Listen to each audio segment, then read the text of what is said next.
Halo sobat-sobatku, berjumpa lagi bersama Rico Story TV. Di kesempatan kali ini saya akan memberikan tips atau berbagi ilmu untuk cara meloloh anakan kenari dengan teknik hand feeding. Oh iya teman-teman, dalam dunia penangkaran burung ada sebuah istilah yang disebut hand feeding. Hand feeding tersebut dalam terjemahan bahasanya adalah memberi makan anakan burung piyik oleh manusia. Pertamanya hand feeding hanya digunakan terhadap piyik burung hasil pengambilan dari hutan atau dimulai dari hasil penangkaran yang menggunakan mesin penetas, dan juga dilakukan untuk menyelamatkan nyawa piyik yang terlantarkan oleh induknya di sarang burung yang diternakan. Hand feeding pada anakan kenari biasa dilakukan karena beberapa alasan. Di antaranya yaitu: 1. Indukan betina atau babon istilahnya tidak mau meloloh anaknya. Ini kebanyakan terjadi kepada betina atau dara yang belum mempunyai pengalaman untuk meloloh. Babon sudah birahi lagi karena pengaruh pakan atau sering mendengar suara jantan gacor, dan ada kutu di sarang atau gangguan dari binatang seperti cicak, kecoa, tikus, dan semut. Yang kedua, mengejar produktivitas indukannya supaya cepat kawin lagi. Otomatis hasil anakan yang dihasilkan akan cepat bertambah banyak dibandingkan bila indukan dibiarkan meloloh dan membesarkan anaknya sendiri.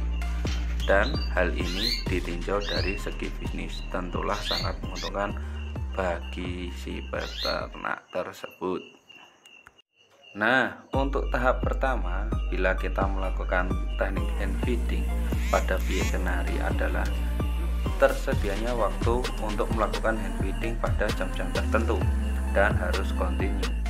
Tingkat kesabaran cukup tinggi juga jadi faktor penunjang dalam keberhasilan melakukan hand feeding. Karena melakukan hand feeding bukanlah suatu pekerjaan yang ringan seperti yang dibayangkan, tetapi dengan beriringnya waktu, berbagai kendala dalam melakukan teknik hand feeding akan bisa teratasi dengan mudah.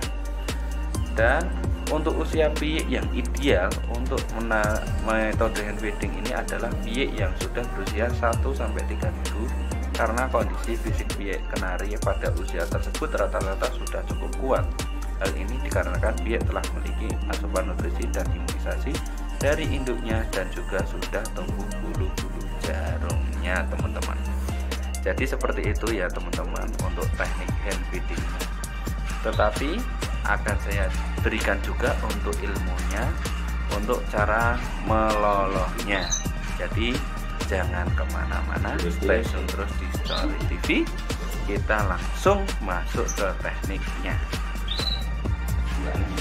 Oh iya teman-teman, sebelum masuk ke teknik untuk melolohnya, teman-teman harus menyediakan peralatannya dulu. Untuk yang nomor 1, alat yang digunakan adalah alat suntik atau subit tanpa jarum atau kuas untuk melukis itu ya teman-teman.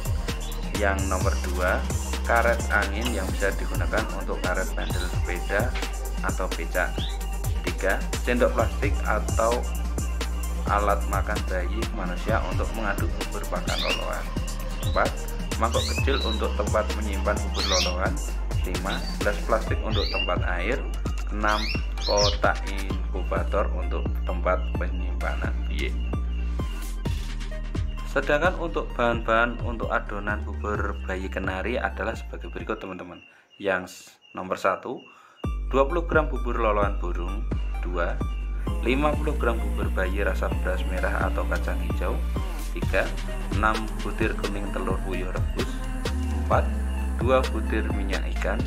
5, 10 ml air matang hangat. Jadi untuk bahan-bahannya seperti itu ya teman-teman. Nanti tinggal kita berikan kepada anakan kenari untuk teknik hand feedingnya.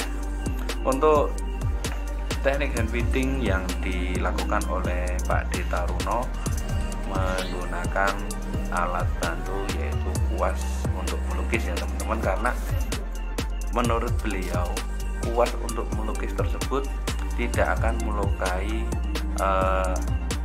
bagian mulut biik ya. Kalau kita menggunakan pentil takutnya bisa masuk ke dalam tenggorokan.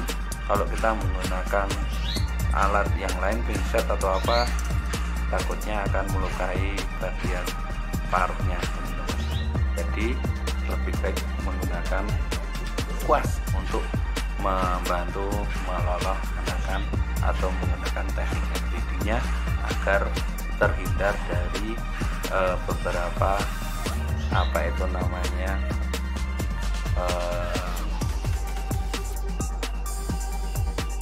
cedera pada paruh burung kenari anakan tersebut.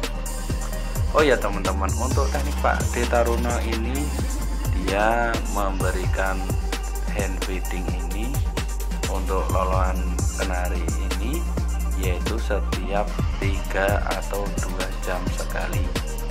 Jadi anakan tersebut bisa terawat dan terkontrol untuk jam-jam makannya.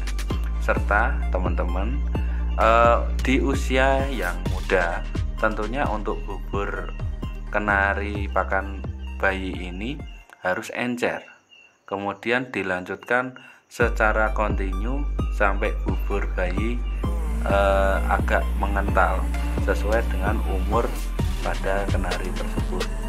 Dan untuk peralihan antara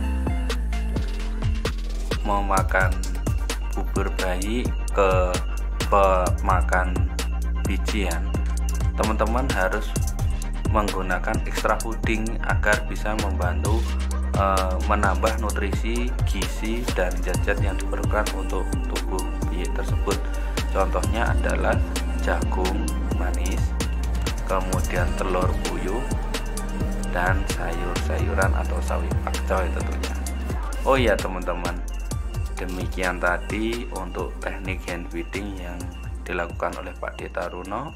Semoga bermanfaat bagi teman-teman, karena kita di sini berbagi ilmu, kita di sini sharing bersama, kita di sini mendapatkan suatu berkah untuk memperlancar teknik ternak kenari.